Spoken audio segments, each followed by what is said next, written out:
भारतीय संविधान अति महत्वपूर्ण 20 प्रश्न। प्रश्न 1, ग्राम पंचायत का निर्वाचन कराना किस पर निर्भर करता है? आंसर है राज्य सरकार पर। प्रश्न 2, राज्य में राष्ट्रपति शासन के तात्पर्य राज्य में किसके शासन से है? आंसर राज्य के राज्यपाल के। प्रश्न 3, राष्ट्रपति राज्यों में किस अनुच्छेद के तहत राष्ट्रपति शासन आरोपित करता है? आंसर है अनुच्छेद 356।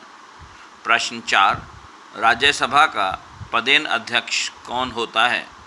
उत्तर है भारत का उपराष्ट्रपति। प्रश्न 5, भारतीय संविधान किसको हटाने की व्यवस्था प्रदान नहीं करता? आंसर राज्यपाल। प्रश्न 6, कार्यकाल पूर्ण होने से पूर्व भारत के राष्ट्रपति को उनके पद से कौन हटा सकता है? आंसर संसद द्वारा महाअभियोग लगाकर। प्रश्न 7, भारत के प्रधानमंत्री को कौन नियुक्त करता है? उत्तर राष्ट्रपति। प्रश्न 8, राष्ट्रपति के चुनाव में कौन भाग लेता है? आंसर लोकसभा, राज्यसभा तथा विधानसभा के सदस्य। प्रश्न 9, लोकसभा व राज्यसभा की संयुक्त बैठक कब होती है? आंसर संसद सत्र शुरू होने पर। प्रश्न 10, कौन सा अधिकार केवल राज्यसभा को प्राप्त है?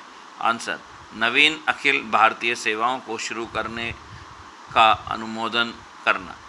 प्रश्न 11, राष्ट्रपति की मृत्यु होने या इस्तीफा देने पर राष्ट्रपति के कार्यकाल का कार्यभार पालन उपराष्ट्रपति कब तक कर सकते हैं?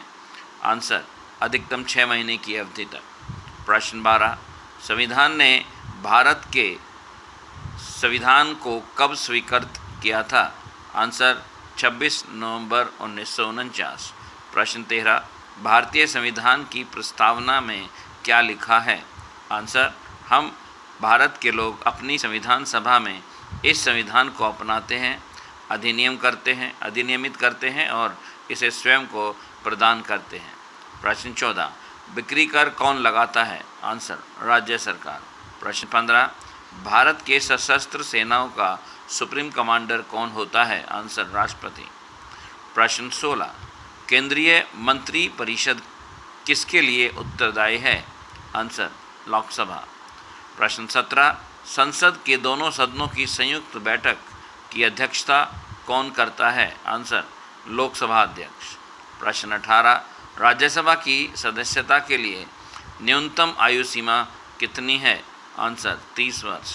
प्रश्न 19, किस राजनीतिक दल को राष्ट्रीय दल के रूप में किसको मान्यता दी जाती है? आंसर यदि उसे 4 या अधिक राज्यों में राजनीतिक दल के रूप में मान्यता दी गई हो। प्रश्न 20, संविधान के किस अनुच्छेद में संसद को संविधान में संशोधन करने का अधिकार प्रदान किया गया है? आंसर अनुच्छेद 368।